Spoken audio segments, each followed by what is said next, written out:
Hi again. So really quick, I wanted to show you those two videos that I referenced in the training. So I'm just going to play them for you really quick.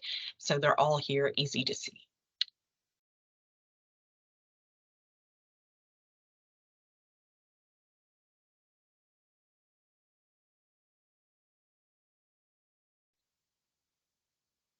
Take out your math books, turn to page 47, please. Look at problem number 1. Shane, would you take out your math book, turn to page 47? Shane, would you work that problem for me? Who'd like to work it? Okay.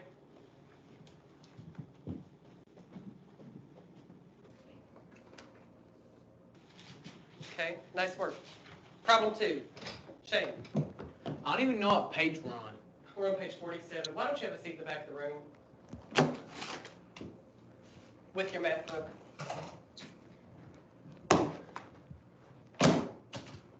Who'd like to work problem 2? Anybody?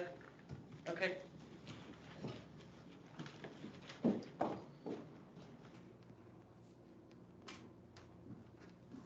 Is that correct, Shane? Shane, is that correct? Hey, we're not going to go on until you answer me. Is it correct? I'm not playing your stupid game. Excuse me, I need you to have a seat. Shane, don't walk away from me. Shane.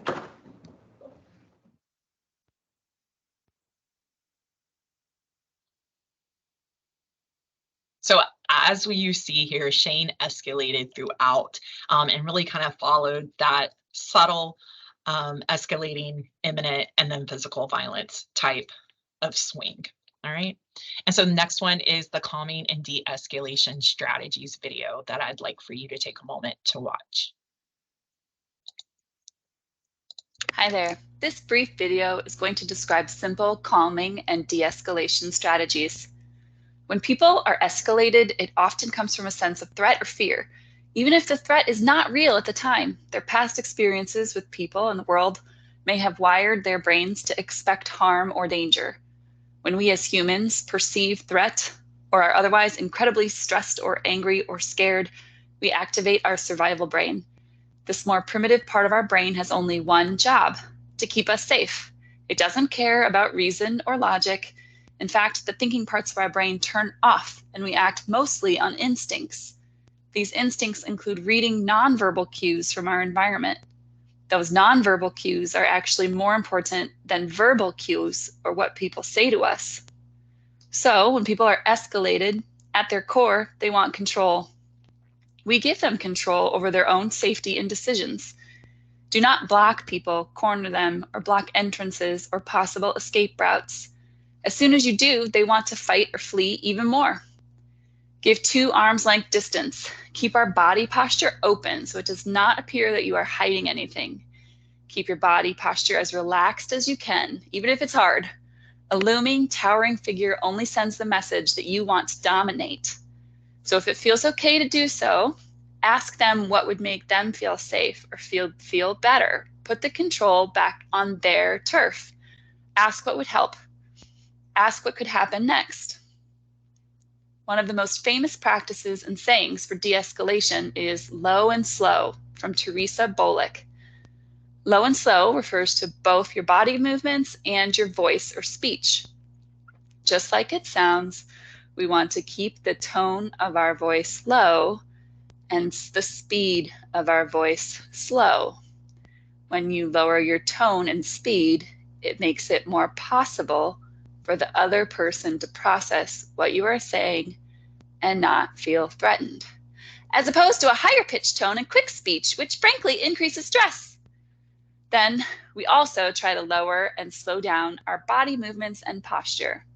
So try to sit in a chair or on the floor, especially if you were children, and especially if the person who's escalated is lower down than you. Maybe they're on the floor or in a chair. If you get on an even playing field, this gives the nonverbal cue that you mean no threat. And try to slow down your body movements so as to not further alarm their cues for danger. Move slowly, walk slowly, keep your hands out and open where they can see them. Next, use the tip, name it to tame it. made popular by Dan Siegel. By naming emotions, we gain control over them. Therapists have known this forever. Acknowledge that they may be feeling anxious, angry, especially if it's a child. Stay with that feeling, validate it. Let them know the feeling is okay as long as they stay safe. We also like to say, regulate over educate. When people are in distress, it's not the time to teach or educate or think back about what they could have done differently. The only goal is to regulate their emotions. Usually this is done by giving space and time, staying calm, and helping provide a calming atmosphere. It takes the body 20 to 30 minutes to come back down to baseline after a perceived or an actual threat.